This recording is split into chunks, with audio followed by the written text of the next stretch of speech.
পুঁই ফল।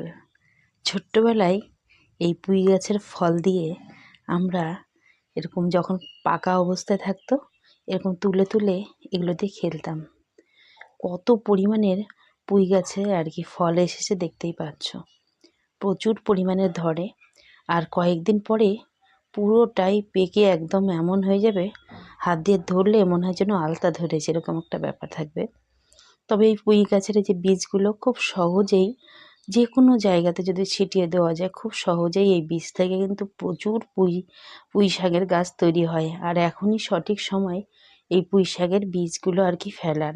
তবে আমাদের এই গাছটি একটু দেরিতে হওয়ার জন্য দেরিতে আর কি গাছটির ফলগুলো হয়েছে। তো দেখতেই পাচ্ছ এখানে কিন্তু অনেক পুঁই গাছ হয়েছিল। আর এখানে প্রচুর পরিমাণে দেখতেই পাচ্ছ আমাদের একটি চালের ছাউনি হলো আর কি ঘরের উপরে এই গাছটি উঠে গেছে, প্রচুর পরিমাণে হয়েছে দেখতে পাচ্ছ। আর এখানে আমাদের অনেক দিন আগে আর কি গরুর ঘর ছিল সাইডেই, আর এই ঘরগুলো আমাদের কাজে লাগে না।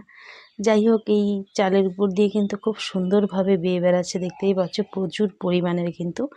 আর এই পুঁই শাক হয়েছিল এখানে, আমরা প্রচণ্ড পরিমাণের খেয়েওছি, আবার আশেপাশে অনেককে দিয়েওছি।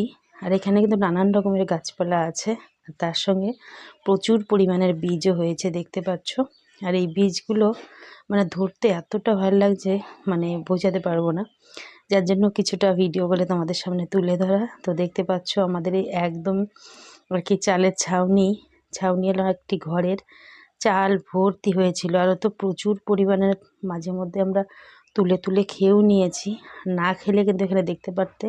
আর এখানে উপরে একটি নারকেল গাছও আছে, নারকেল গাছ, তারপরে এখানে সুপারি গাছ, তারপরে পেঁপে গাছ, নানান রকমের গাছপালা সাইডে কিন্তু আরও আছে। আর দেখো বেশ ভালো লাগছে, কিন্তু শাকগুলোও কিন্তু বেশ টাটকা। দেখো এখনও কিন্তু তুলে তুলে এই শাকগুলো বেশ খাওয়া যাবে, মানে খুবই সুন্দরভাবে হয়েছিল এই চালটার মধ্যে পুঁই শাক। তো মাঝে মধ্যে কেটে ছোট ভিডিওর মাধ্যমে তোমাদের সঙ্গে শেয়ার করেছি, তবে সেরকমভাবে বড় ভিডিও দেখাতে পারিনি, তার কারণ পুঁই শাককে না যখনই যার যেটা ভালো লাগে তুলে নেয়, কিন্তু সেভাবে মানে একই সঙ্গে ভিডিও করা হয়নি বড় ভিডিও, যার জন্য একটু ভাবলাম ভিজালা অবস্থায় কিছুটা ভিডিও করে তোমাদের সামনে তুলে ধরি। তো দেখতেই পাচ্ছ যে এই বীজগুলো কিন্তু আমার আর কি দিদি শাশুড়ি ছিলেন বাড়িতে, ওনাকে দেখতাম এই বীজগুলো আবার এই তেলের উপর দিয়ে ভেজে আবার আর কি রান্না মানে আমাদেরকে দিত খেতে, বেশ ভালোই লাগতো ভাত দিয়ে, গরম ভাত দিয়ে খেতে এই বীজগুলো।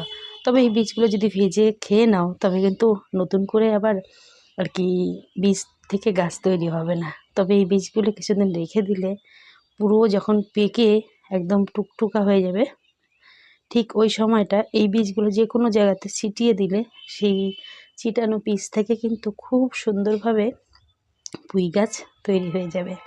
তবে প্রত্যেক বছরই এই পুঁই বীজ থেকে কিন্তু আমি আর কি গাছ তৈরি করি এবং এইভাবেই বীজগুলো সংগ্রহ করে রাখি প্রত্যেক বছর। তো দেখতে পাচ্ছ প্রচুর পরিমাণের কিন্তু হয়েছে এবছরও, ভেবেছি কিছুটা সংগ্রহ করে রাখবো। আর এই সংগ্রহ করা আর কি বীজ থেকে আবার নতুন চারা গাছের জন্ম হবে, আর সেই চারা গাছ থেকে নতুন নতুন পুঁই শাকও হবে, আর সেটা তোমাদের সঙ্গে শেয়ারও করব। প্রত্যেকে ভালো থেকো।